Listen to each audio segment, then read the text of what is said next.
गायत्री महामंत्र एक बार मेरे साथ दोहराओ। ओम भूर्भुवः स्वः तत्सवितुर्वरेण्यं भर्गो देवस्य धीमहि धियो यो नः प्रचोदयात्। परम पूज्य गुरुदेव की कृपा से कल मैं आपको एक बात समझा रहा था, वो मैंने कहा था ध्यान धारणा के बारे में।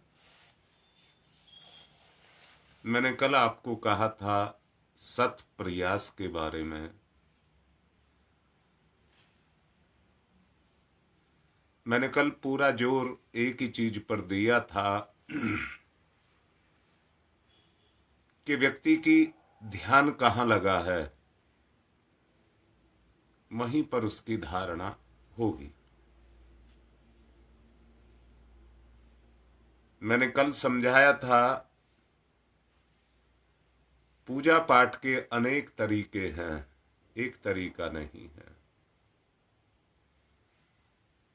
तो अब ये कह दूं कि अपने आप को उठाने के भी अनेक तरीके हैं, एक तरीका नहीं है।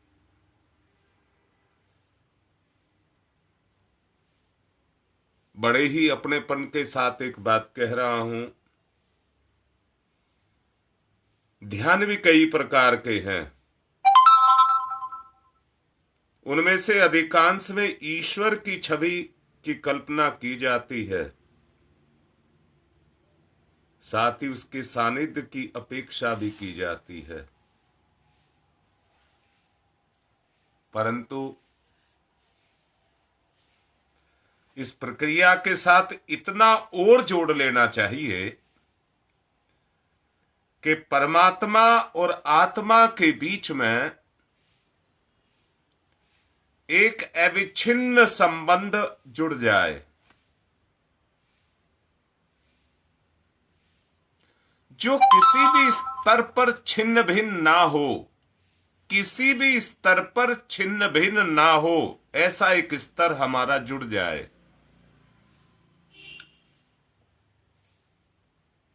सोचो,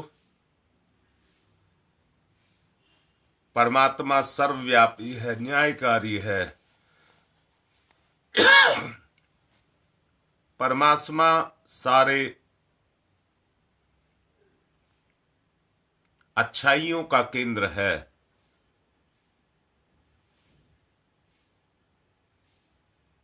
मानव जीवन प्रदान करने की अनुकंपा और उसके साथ जुड़ी हुई जिम्मेदारियां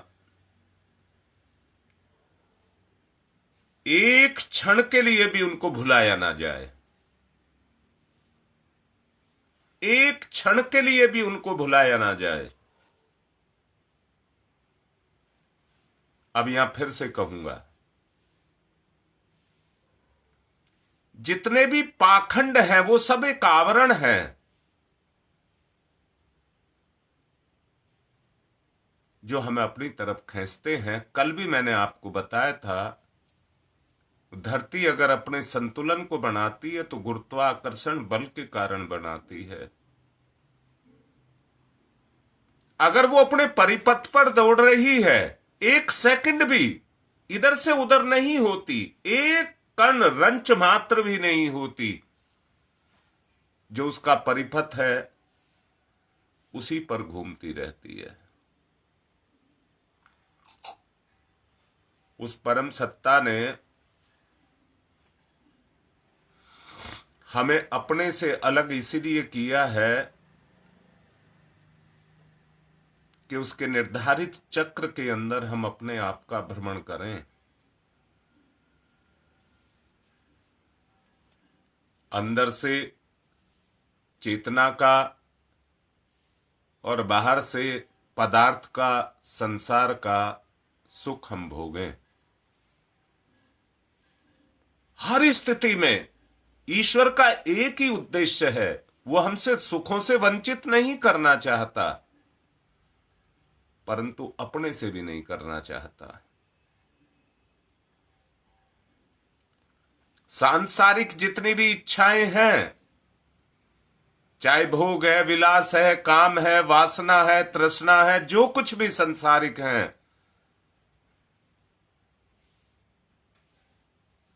वो परमात्मा नहीं चाहता।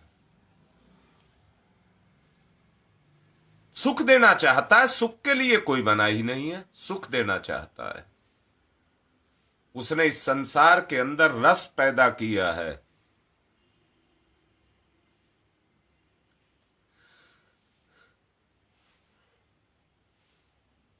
वो चाहता है मेरा जीव इस संसार से ऊब ना जाए, इसलिए उसने इस संसार में रस को पैदा किया है। परंतु वही रस, कितने भाग्यशाली हैं हम, मर्यादाओं के अंदर रहकर के संसार का रस भी भोगें, पिएं, लें और परमात्मा को भी लें। अगर दोनों काम एक साथ करते हैं तो ये सचमुच हमारा सौभाग्य है। आत्मिक प्रगति के लिए दोनों ही चीज आवश्यक हैं। उसने जो कुछ भी हमारे लिए निर्धारण किया है वो हमारे लिए आवश्यक है। हम नहीं जानते, हम नहीं जानते कि हमारे लिए क्या आवश्यक है, पर वो जानता है। मैं आधीनता नहीं कहूंगा, अविच्छिन्न संबंध कहूंगा।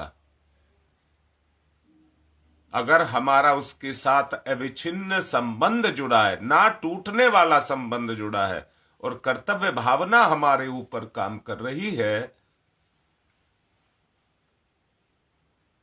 तो समझना वो हमें उसी तरफ लेकर के जाएगा जिस तरफ हमको जाना चाहिए। ये संसार भंडार है। इस संसार में किसी भी चीज की कोई कमी नहीं है। आप लोगों ने देखा होगा, बाजारों में दुकानें सजी हुई मिलती हैं, उन पर सामान के अंबार लगे हुए हैं। अपने सामान को बेचने के लिए वो कुछ गिफ्ट भी देते हैं साथ में। इतना माल लोगे तो ये चीज मिलेगी, कुछ छूट भी देते हैं, या तरह तरह की स्कीमें चलाते हैं प्रलोभन जगाने के लिए, अपना माल बेचने के लिए। अब व्यक्ति की जरूरत नहीं है, पर लालच में आकर के उसको खरीद लेता है। पर खरीदेगा तो तभी जब उसकी जेब में पैसा होगा। वो लेन देन करता है, लेन देन करता है। जितना भी व्यापार है वो लेन देन पर ही टिका है। परंतु देने वाला, बेचने वाला दुकानदार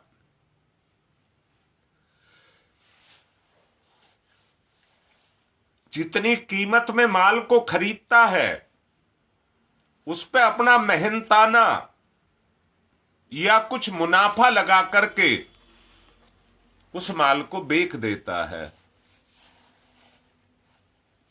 उससे उसके व्यापार को लाभ होता है और व्यापार से वो अपने जीवन को चलाता है। अर्थात मैं क्या कहूं, ये जीवन भी एक व्यापार है। जिंदगी में भी हाट बाजार की तरह से अनेक तरह की इच्छाएं हैं। भगवान ने इस दुनिया में सब सजा करके रखा हुआ है। भगवान कह रहा हूं, अब वो व्यापारी कौन है? भगवान वो व्यापारी है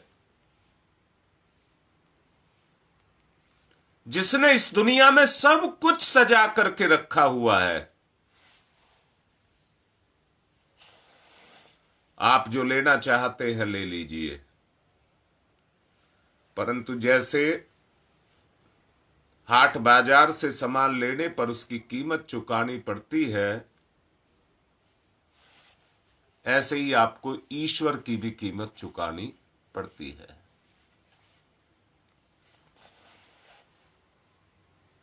फिर से कह रहा हूं, अगर साधन का सुख आप चाहते हैं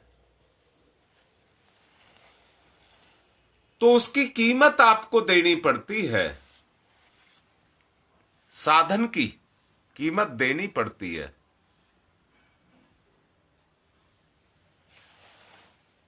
अगर ईश्वर का सुख आप चाहते हैं तो उसकी भी कीमत देनी पड़ती है।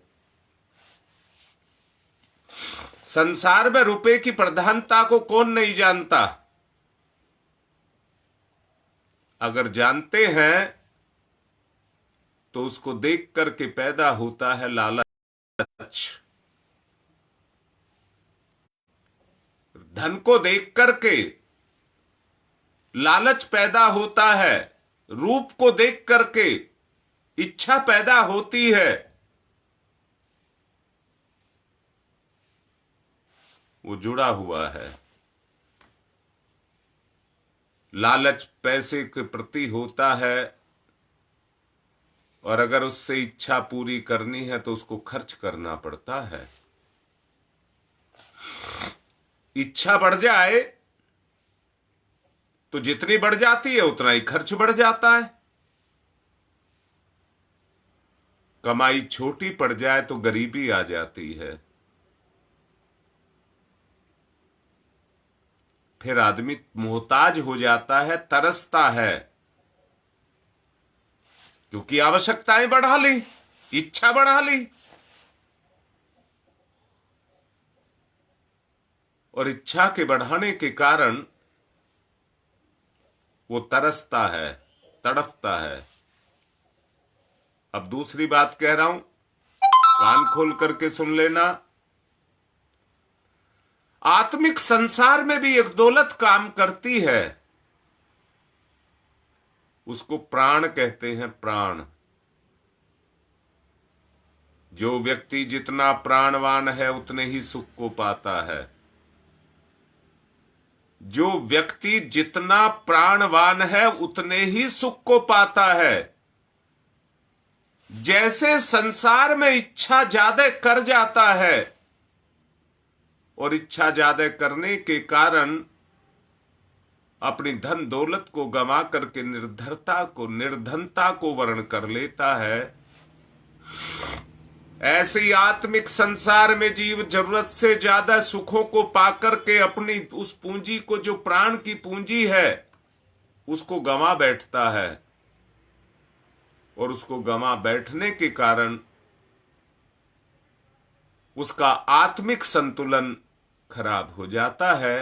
तरह तरह के विषय विकार, मनोविकार, तरह तरह की भ्रांतियां, भटकावे, तनाव व्यक्ति पर आकर के सवार हो जाते हैं। और आप जानते होंगे, समझते होंगे, नहीं तो समझ लीजिए, व्यक्ति जितने तनाव लेता है उन सब का संबंध हमारे प्राण से है।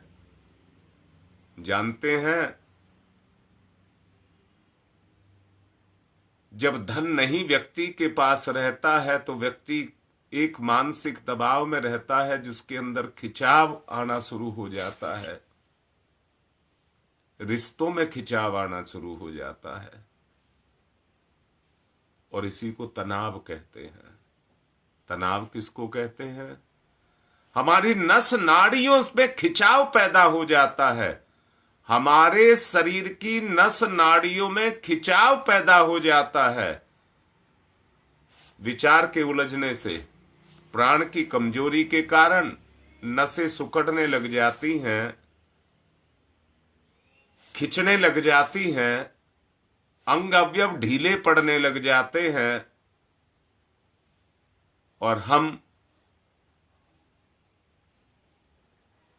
बुढ़ापा, कमजोरी, बुढ़ापा, पतन अपना महसूस करने लग जाते हैं। ये किसके कारण? प्राण तत्व की कमी के कारण। संसार का कोई भी सुख अगर आपको मिलता है तो इसी कारण मिलता है कि आप में उस प्राण तत्व की अधिकता है। अगर इस प्राण तत्व को आप बटोर करके रखना चाहते हैं तो संयम की आवश्यकता है। जीवन में धन को अगर बटोर करके रखना चाहते हैं तो सादगी की आवश्यकता है।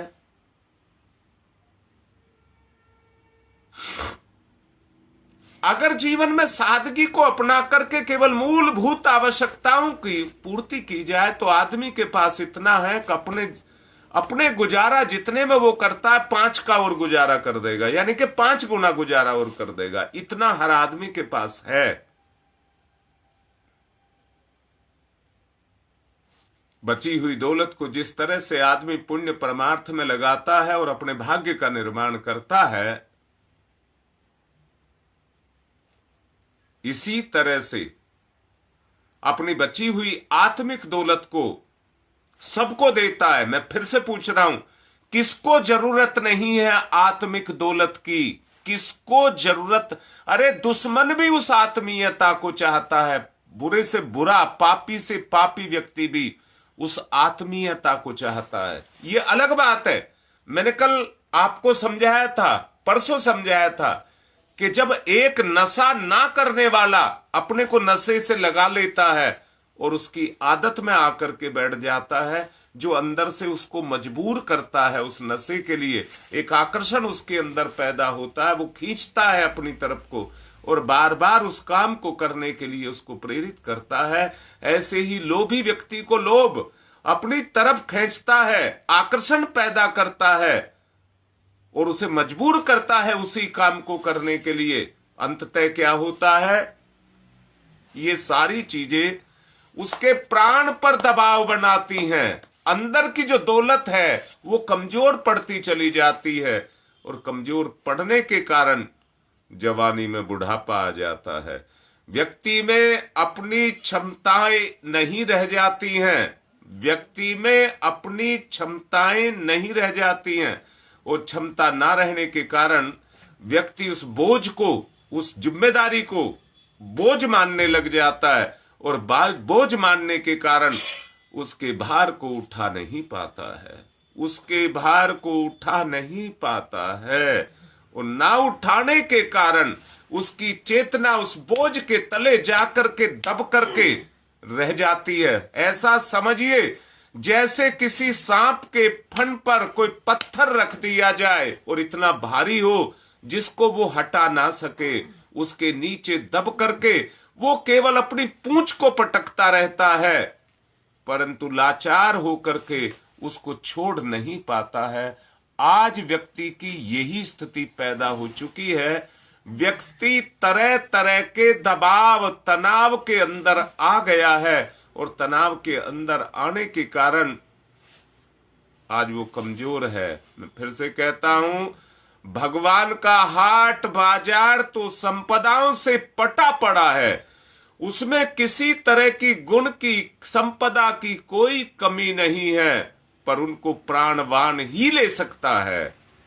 कीमत देनी पड़ती है, उन्हें वो ही खरीद सकता है जो प्राणवान हो। अगर आपको प्राणवान होना है तो उसके लिए जैसे व्यक्ति अपनी आवश्यकताओं की पूर्ति के लिए धन को जोड़ करके रखता है, ऐसे ही इस प्राण तत्व को हमको जोड़ करके रखना पड़ेगा। बात क्या हो गई? प्राण तत्व की कमी हमारे अंदर पैदा हो गई। प्राण तत्व की कमी हमारे अंदर पैदा हो गई।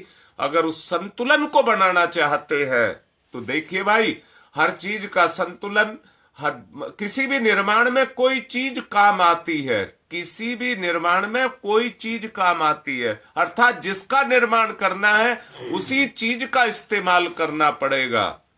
जीवन जीने के लिए शिक्षा भी जरूरी है और विद्या भी जरूरी है।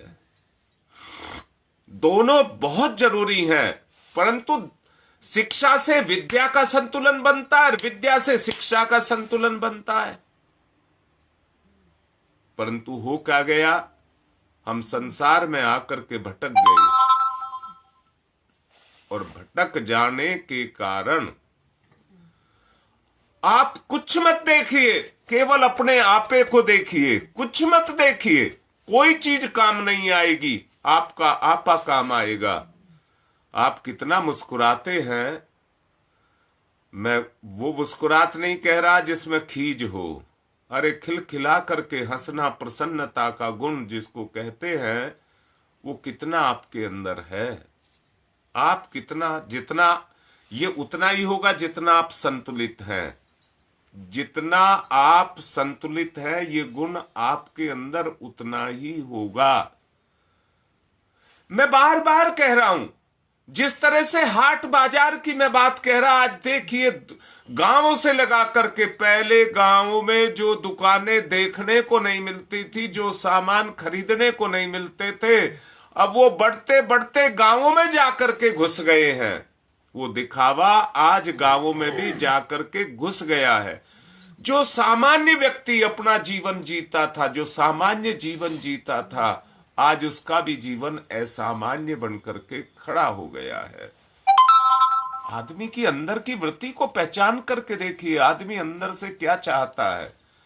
आदमी अंदर से क्या चाहता है, इस बात को जरा तोल करके देखना, जरा देखना।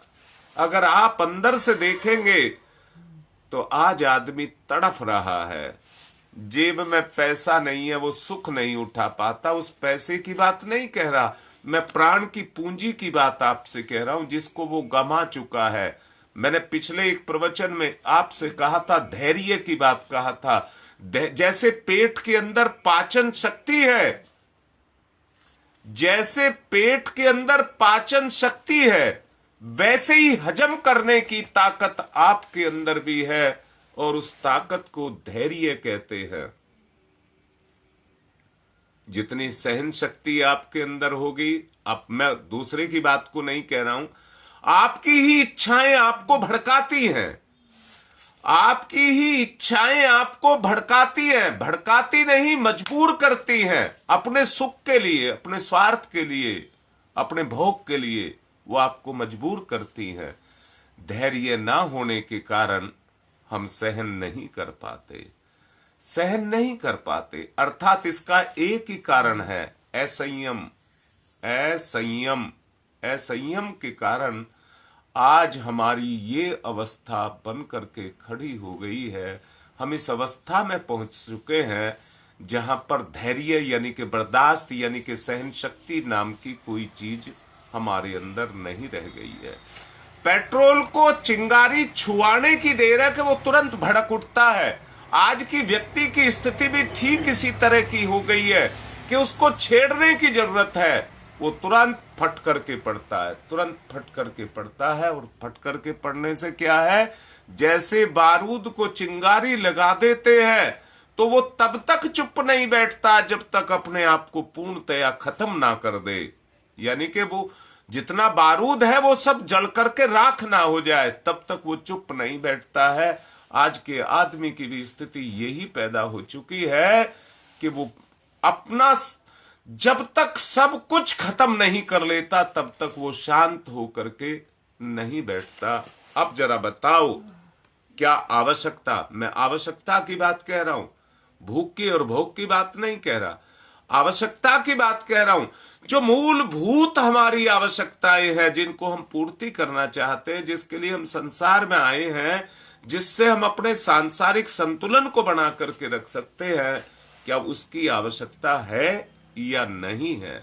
आवश्यकता की पूर्ति अगर आपको करनी है तो वो केवल एक चीज से होगी, उसका नाम है धैर्य, उसका नाम है धैर्य। धैर्य। अच्छा, मुझे तो कुछ ऐसा लगता है, शायद आपको भी लगता होगा, अपना आपा लगता है, नहीं लगता मैं नहीं जानता। मैंने ही पिछले प्रवचन में एक में कहा था, व्यक्ति को जब तक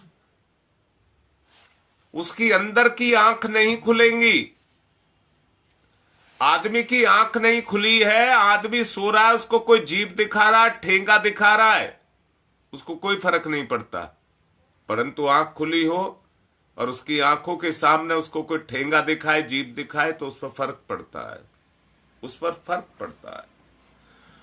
हमारी जब तक अंदर की आंखें नहीं खुलेंगी, हमारे साथ क्या कर गुजर रहा है हमें कोई फर्क नहीं पड़ता, कोई फर्क नहीं पड़ता। याद रखना, अध्यात्म की पहली सीढ़ी यही है कि व्यक्ति को अपने अंदर छुपी हुई बुराइयों के दर्शन होने लग जाए।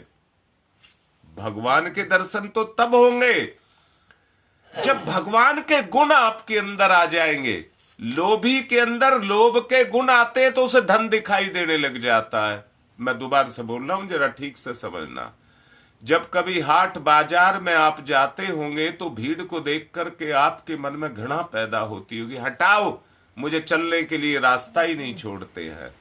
हर कोई आकर के सामने अटक करके खड़ा हो जाता है, अपनी गति को बंद कर देता है।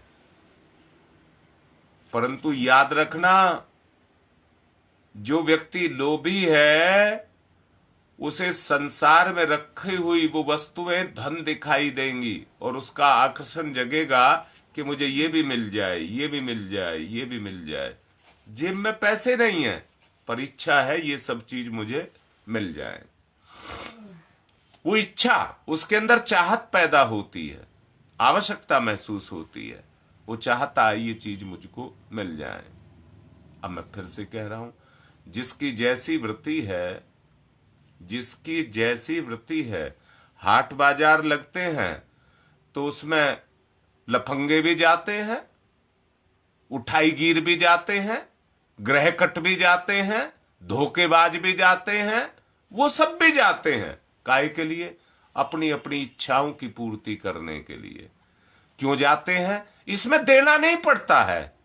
चोरी करने वाले को नहीं देना पड़ता, धोखेबाज को नहीं देना पड़ता, दगाबाज को नहीं देना पड़ता, लफंगे को नहीं देना पड़ता, बस वो लूटता है, लूटता है। तो उनके लिए वो बाजार काहे के हैं? लूट के साधन है, लूट के साधन। वहां जो जाते हैं वो लूटने के लिए जाते हैं, पर नहीं जानते कि वो अपने आप को लुटा आते हैं। भाग्य बताया था ना अभी आपको, भाग्य वो अपने संसार को तो लूट लाते हैं पर अपने भाग्य को लुटा आते हैं, अपने भाग्य को लुटा आते हैं। और उनकी जिंदगी में जो संतुलन है, भाई यहां मैं फिर से कह रहा हूं, देने के बाद लिया जाए, पहले दिया जाए फिर लिया जाए तो बात ठीक लगती है, परंतु मुफ्त में लिया जाए तो बात नहीं बनती। मुफ्त में लिया जाए तो बात नहीं बनती, वहां लुटेरा है, वहां लुटेरा है। आज तो व्यापार देख लीजिए, सारे के सारे व्यापार उधार पर चल रहे हैं, उधार पर। बड़े बड़े व्यापारी भी क्या चाहते हैं कि बनाने वाला मैन्युफैक्चरर अपने माल को दुकानों में भर जाए और हम बेच करके अपना मुनाफा पहले कमा लें, बाद में उसका धन दें। और भाई बहुत बड़ा लोभी हो गया तो उसके उस धन के मूल को भी मार लेना चाहता है। जो उसने खरीदा है उस पैसे को भी नहीं देना चाहता, उसको भी किसी तरह से हड़प लेना चाहता है। सोचो, मैंने अभी कहा भाग्य के साथ जुड़ा है, संतुलन इसी को ही कहते हैं, भाग्य के साथ जुड़ा है। मैं ये कहूंगा, अगर कोई किसी को धोखा दे रहा है तो वो किसी को धोखा नहीं दे रहा है, वो अपने आपे को धोखा दे रहा है। अपने कर्म को भोगना पड़ेगा। अभी उसके पास है, अभी उसके पास है। उस होते हुए मैं फिर से कह रहा हूं, जीवन भी एक व्यापार है। जो ईश्वरीय पूंजी आपके पास है, ईश्वरीय पूंजी, कौन सी पूंजी? गुण की पूंजी जो आपके पास है। आदमी अगर दूसरे का धन को लूटता है तो आप सच को देखिए, जो ईश्वरीय पूंजी गुण की है वो लुट जाती है, वो लुट जाती है। अरे गुण के पीछे तो धैर्य लगा है। जैसे पैसे के साथ में किफायत जुड़ी है, लोभ नहीं कहा है मैंने, किफायत कहा है। उसको सोच समझ करके खर्च करना चाहिए। खेती करने वाला बीज को सोच समझ करके बो करके आता है, नाप तोल करके दे करके आता है। भोजन करने वाला भोजन को नाप तोल करके खाता है, नाप तोल करके खाता है। अगर वो हबसी हो करके खाता है, कहिए तो कैसा हो जाता है? जो जरूरत से ज्यादा लिया है वो उसको फायदा करने के बजाय नुकसान करता चला जाता है। इसलिए तोल करके लिया जाए और तोल करके दिया जाए, इसी को संयम कहते हैं। संयम कहते हैं अर्थात उतना ही लिया जाए जितना दिया जाए। लेन देन के क्रम को संतुलित बना करके रखा जाए। और मैंने ही आपसे कहा था कि अगर व्यक्ति के जीवन में संतोष आएगा तो संतुलन से ही संतोष आएगा, और कोई रास्ता नहीं है, और कोई भी रास्ता जिंदगी का नहीं है जिससे संतुलन आए। संतुलन आएगा तो केवल इसी लेन देन का बैलेंस बना करके रखा जाए, इसी से आएगा। परंतु आज हम जीवन की संपदा को ऐसे ही लुटाते हुए चले जा रहे हैं, भोग विलास में उसको लुटाते हुए चले जा रहे हैं। सोचिए, आदमी के अंदर एक अवस्था पैदा हो चुकी है, कुत्सा और कुंठा, कुत्सा और कुंठा। पछताई नहीं, अब ले लो, पछताई नहीं। अब जितनी पाचन शक्ति है, अंदर की हाजमा की शक्ति है, वो खत्म हो चुकी है, खत्म हो चुकी है। अब आदमी को पछता नहीं है। खा लीजिए आप।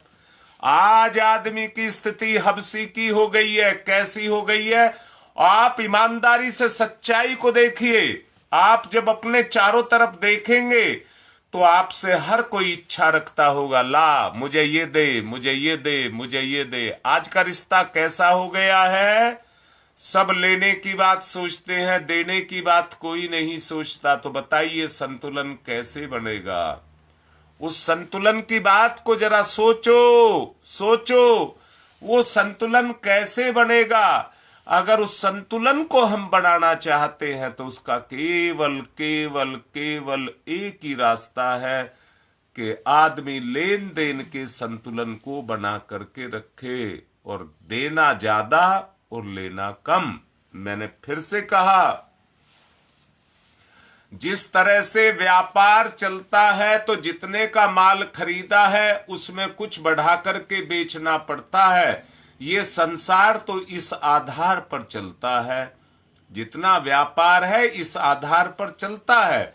आपने कितने का रॉ मटेरियल लिया है, कितने का रॉ मटेरियल लिया है, अपने खर्चे जोड़ करके फिर उस पर कुछ मुनाफा जोड़ करके आदमी तब बेचता है।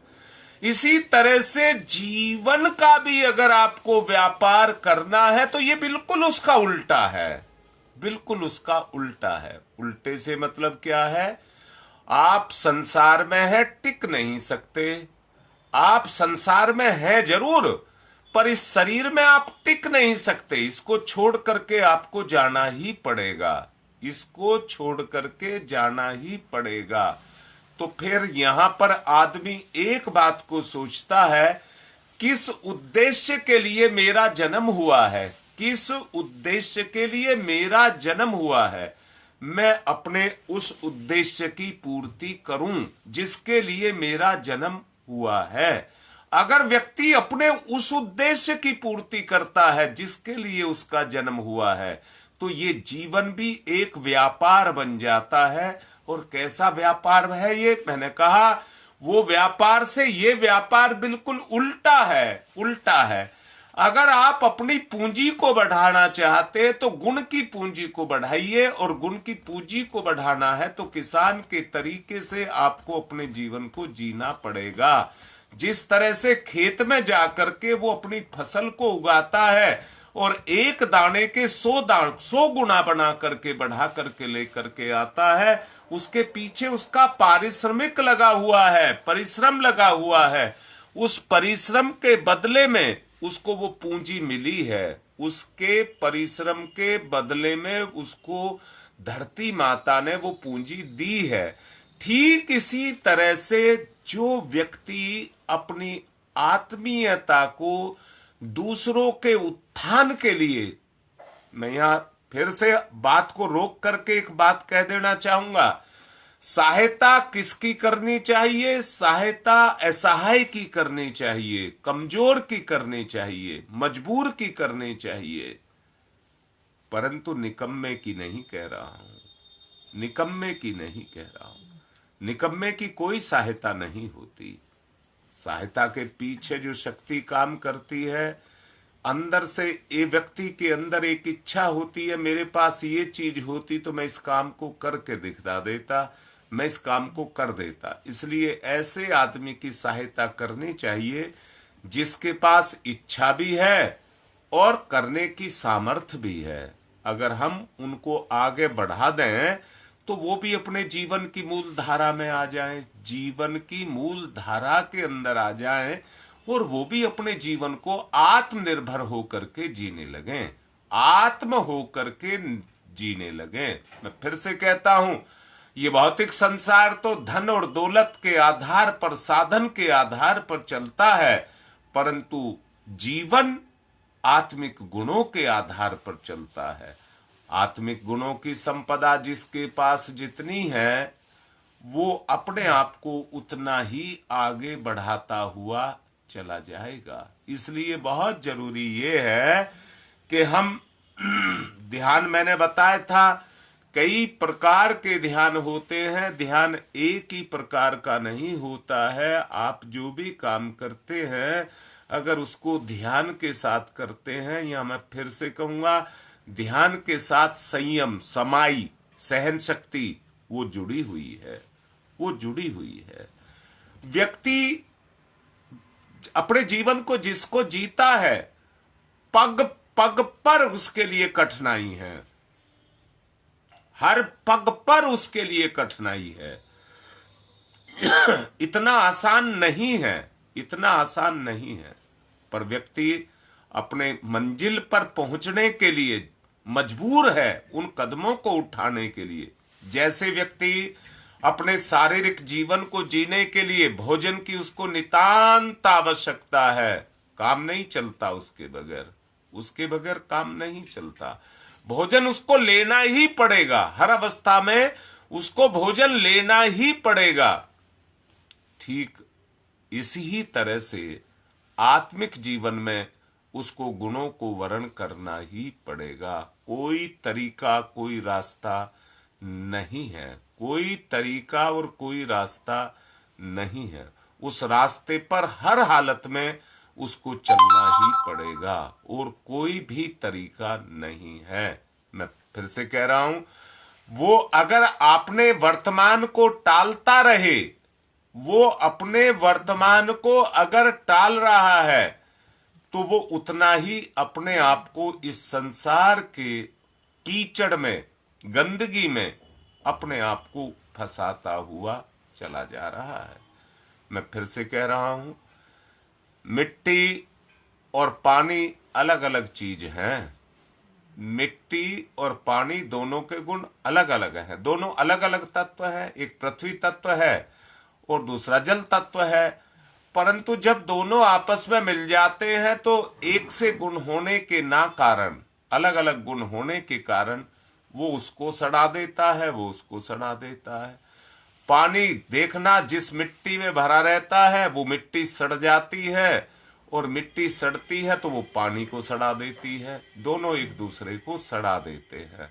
अगर पानी पानी की जगह रहे और मिट्टी मिट्टी की जगह रहे तो सड़ान पैदा नहीं होगी। आपने देखा हो, जिन नालियों में पानी बहता रहता है वो नालियां सड़ती नहीं है, पर वो खड्डे जिनमें पानी भरा रहता है, पानी चलता नहीं है, वो सड़ जाती है, वो जगह मिट्टी सड़ जाती है। यहां फिर से कहूंगा, हमारी भी अवस्था, जो मैंने अभी कुछ देर पहले बोला, मैंने ये बोला हर आदमी की स्थिति आज ये पैदा हो चुकी है, वो सबसे कह रहा लाओ, सबसे कह रहा लाओ, और ये भी कह रहा तूने मुझे क्या दिया है, तूने मुझे क्या दिया है, इस बात को भी कह रहा है। तो उसकी जिंदगी सड़ेगी, उसकी जिंदगी सड़ेगी। जो लेन देन की प्रक्रिया को बनाए रखेगा वहां संतुलन बनकर के आएगा, संतुलन बनकर के आएगा और वो संतुलित अपने जीवन को जी सकेगा।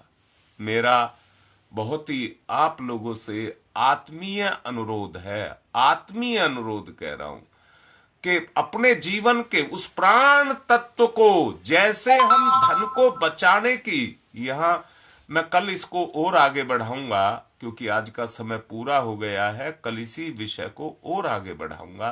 जो ध्यान के रूप में, संयम के रूप में मैं आपको समझा रहा हूं।